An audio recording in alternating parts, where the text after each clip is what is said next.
Salut les amis, aujourd'hui on se retrouve pour l'épisode numéro 854 de l'After Zap Image. On va débuter avec le programme de la journée en Champions League.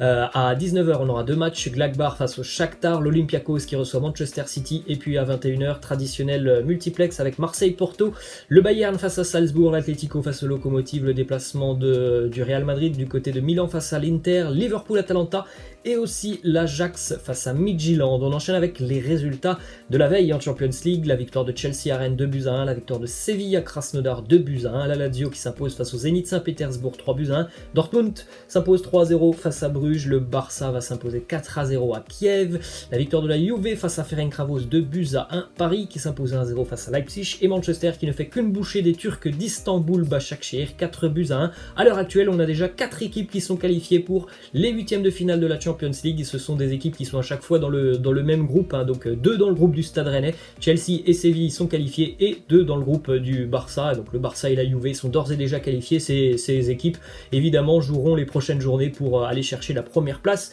du groupe. On démarre avec le résultat du Paris Saint-Germain qui s'impose donc dans la douleur face à Leipzig 1-0. Ça a été laborieux pour le PSG, mais c'est une victoire ô combien importante. Je pense qu'il ne faut retenir que le succès pour le Paris Saint-Germain hier, parce que voilà, si on veut parler du jeu du PSG hier, il n'y a rien à dire. C'était le néant, c'était pas bon tout simplement ce que nous ont présenté les Parisiens hier sur ce match. Ils ont été dominés quasiment dans tous les compartiments du jeu par le RB Leipzig. Le seul point positif, c'est le résultat, et puis on va dire l'état d'esprit, parce que voilà, ils n'ont pas cédé malgré les vagues allemandes. Alors même si le RB n'a pas été très efficace, parce qu'il n'y a que très peu de tirs cadrés pour les Allemands hier, voilà, ils avaient le monopole du jeu, tout simplement, les joueurs de Nagelsmann. Hier le PSG a terminé avec 40% de possession. Ça faisait 3 ans que c'était pas arrivé en Champions League, c'est dire si Paris a eu énormément de difficultés hier. Le buteur c'est Neymar sur penalty.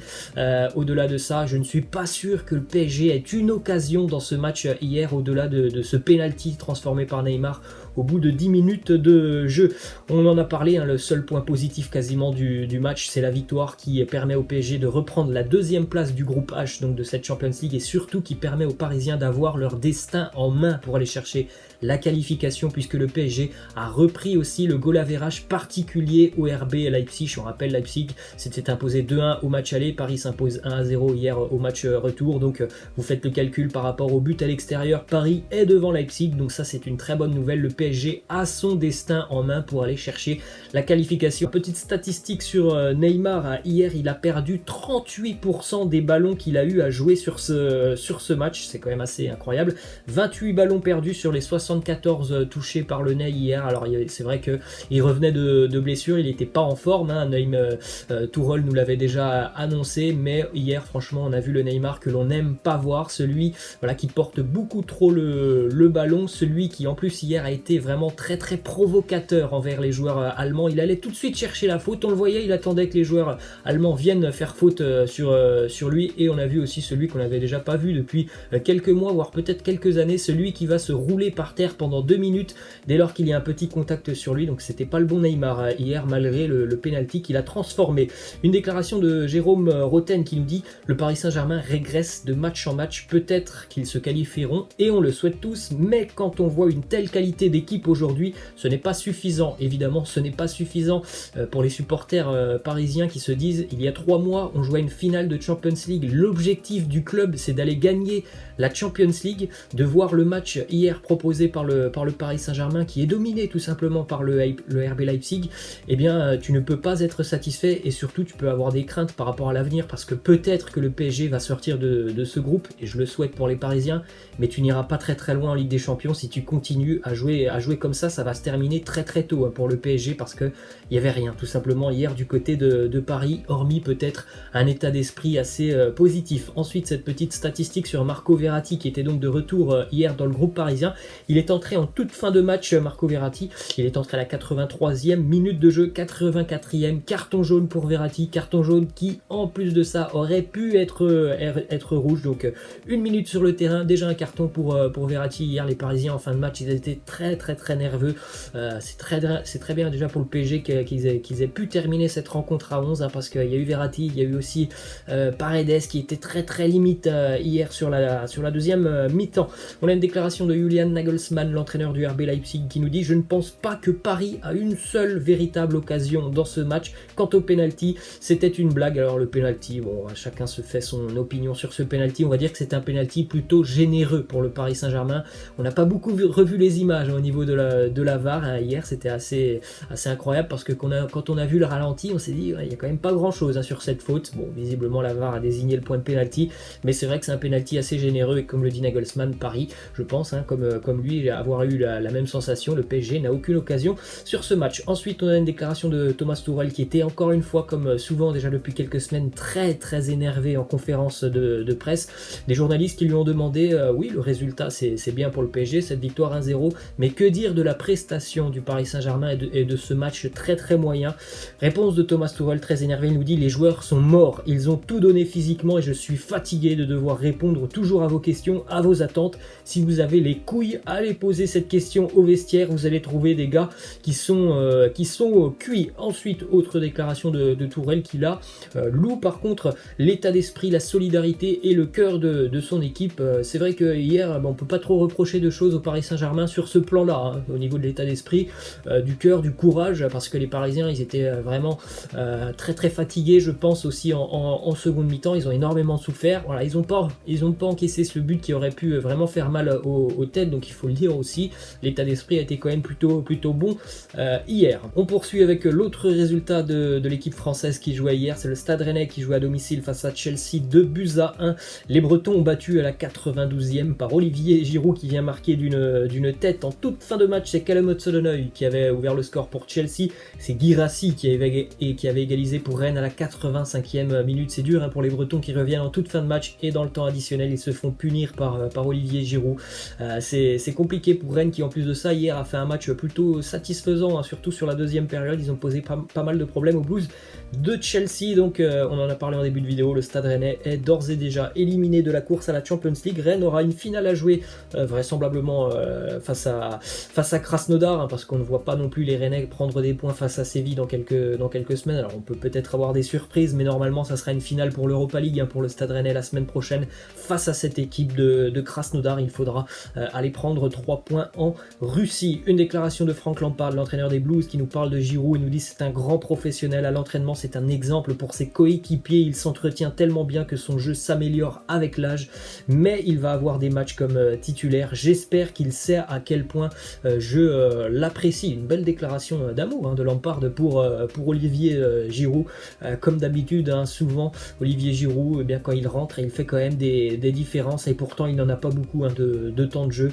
Que ce soit avec Chelsea ou avec l'équipe de France, c'est un joueur qui ne lâche jamais rien. Une déclaration de Florian Thauvin avant le match de l'OM ce soir face à Porto, il nous dit c'est difficile en tant que compétiteur d'enchaîner les défaites. Quand on joue dans un club comme l'Olympique de Marseille, on ne peut pas accepter ça, j'ai du mal à l'assumer, il y a un sentiment de honte. Et bien on verra ce soir si l'OM va pouvoir nous proposer enfin quelque chose qui soit digne de la Champions League. On ne demande pas à l'Olympique de Marseille des choses extraordinaires, mais un état d'esprit un petit peu plus positif que ce que l'on a vu sur la phase aller, et puis ne serait-ce que 2-3 bonnes phases sur un match, ça serait déjà pas mal, parce que franchement sur les 3 premiers matchs on s'est vraiment fait chier devant les matchs de l'OM, il faut le dire.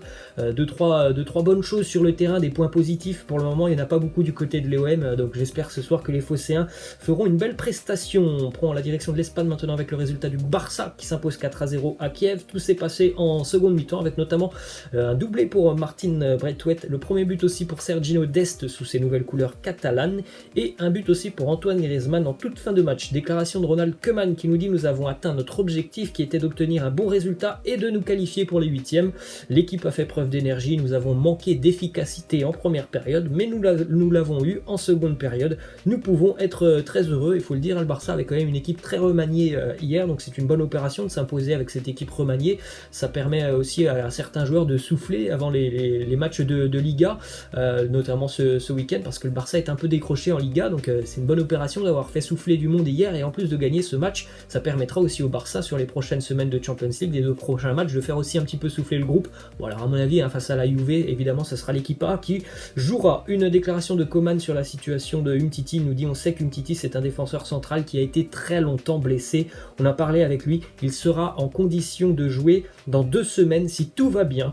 On espère qu'on pourra compter sur lui. Ça fait longtemps qu'il n'a pas joué, donc on devrait revoir Umtiti avec le Barça dans quelques semaines. Une déclaration du papa d'Isco du côté du Real Madrid. Il nous dit: à l'heure actuelle, nous n'avons reçu aucune offre pour Isco. Il veut découvrir un nouveau championnat, un nouveau pays, mais ça ne lui poserait aucun problème de rester au Real Madrid. Donc bon, voilà, c'est une situation un peu particulière. Il se dit prêt à rester au Real, mais il n'est pas contre l'idée d'aller, pourquoi pas, tenter une expérience à l'étranger. On regarde rapidement les équipes qui sont potentiellement intéressées par Isco. En Angleterre, on a Manchester City, Arsenal, Everton. En Italie, la Juve, mais aussi l'Inter. D'ailleurs, du côté de l'Inter, déclaration d'Antonio Conte qui nous parle de l'effectif du Real Madrid et des blessés madrilènes. Il nous dit: je ne pense pas que le Real puisse se plaindre. On parle d'un effectif important, complet. Ils ont beaucoup de bons joueurs. Quand la presse parle de leurs absents, ça me fait sourire. C'est vrai que bon, il y a des absents du côté de Madrid, mais il ne faut pas oublier quand même qu'il y a une équipe de très très grande qualité. Une petite info justement sur les absents du côté du Real Madrid. Donc il y a des absents de marque quand même pour les madrilènes de Zizou. Benzema, Ramos, Valverde, Odriozola, Militao et aussi Luka Jovic ne sont pas dans le groupe madrilène. Une statistique aussi qui n'est pas faite pour rassurer les madrilènes: le Real n'a jamais gagné un match officiel contre l'Inter au stade Giuseppe Meazza ou San Siro, comme vous le voulez. 2 matchs nuls et 5 défaites pour les madrilènes en 7 déplacements du côté de Milan. Le seul succès du Real sur cette pelouse, c'était lors d'un match amical. Ensuite, on prend la direction de l'Allemagne avec les statistiques absolument incroyables de Erling Haaland qui continue d'impressionner la planète football.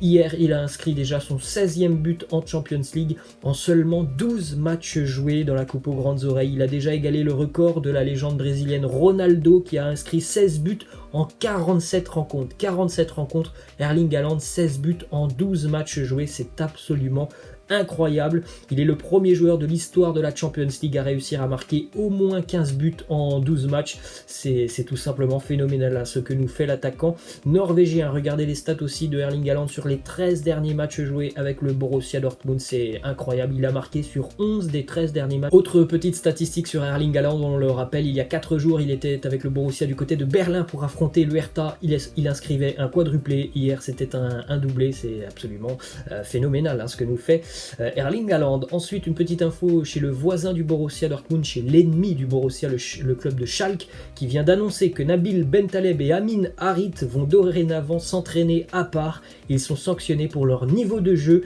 qui est jugé insuffisant. Le contrat aussi de Vedad Ibišević, l'attaquant, sera résilié en fin d'année 2020. Le Bosnien s'est battu avec un de ses coéquipiers, donc tout va bien du côté de Schalke. C'est catastrophique évidemment pour le club de la Ruhr qui végète dans les bas-fonds de la Bundesliga, qui n'a plus gagné depuis presque 1 an maintenant. Puis il y a des bagarres dans l'effectif, c'est n'importe quoi tout simplement du côté de Schalke. Direction l'Italie avec la victoire difficile de la Juve face à Ferencváros, 2-1. Cristiano a marqué, c'était d'ailleurs le premier but de CR7 cette année en Champions League. Un but aussi pour Alvaro Morata à la 92e minute. Donc la Juve a eu beaucoup de mal à se défaire des Hongrois de Ferencváros. Regardez les stats pour Cristiano sur l'année dernière et cette année, le petit comparatif. En 2019, c'était 25 buts en 40 matchs avec les Turinois. 2020, 33 buts en 31 matchs. Encore une fois, la preuve que Cristiano, lui, l'âge, ça ne le gêne pas du tout. Ensuite, on prend la direction de l'Angleterre avec cette petite info qui concerne Liverpool qui va affronter l'Atalanta ce soir. Mohamed Salah fait son retour dans le groupe des Reds. On rappelle que Mo Salah a été touché par le Covid il y a une quinzaine de jours. Ensuite, une déclaration de Jürgen Klopp sur Roberto Firmino. Il nous dit: c'est un footballeur complet. Le football, c'est comme un orchestre, et si vous avez des personnes différentes pour les instruments, certaines sont plus bruyantes, mais toutes sont importantes pour le rythme. Bobby peut jouer sans marquer. Alors il est vrai que du côté des Reds de Liverpool, on a souvent tendance à beaucoup parler de Mohamed Salah et Sadio Mané, à juste titre d'ailleurs, ils sont exceptionnels ces deux joueurs. On parle peut-être un petit peu moins de Bobby Firmino, qui est un joueur tout aussi talentueux et tout aussi important pour l'effectif de Jürgen Klopp. Ensuite, on continue avec cette petite info qui concerne Zlatan Ibrahimovic qui vient de remporter le Ballon d'Or. Et oui, Zlatan a remporté le Ballon d'Or suédois. C'est la 12e fois de sa carrière qu'il remporte le titre de MVP suédois. Et on va terminer les amis avec cette question de fin qui concerne le Paris Saint-Germain. Laissez-moi en commentaire quel est pour vous le problème de ce PSG en début d'année. Laissez-moi en commentaire ce que vous en pensez. Thomas Tuchel, les joueurs, l'ensemble, le mercato. Allez-y, j'aimerais bien avoir votre ressenti sur le Paris Saint-Germain en ce début d'année. Je vous laisse les amis et je vous dis à la prochaine. Ciao!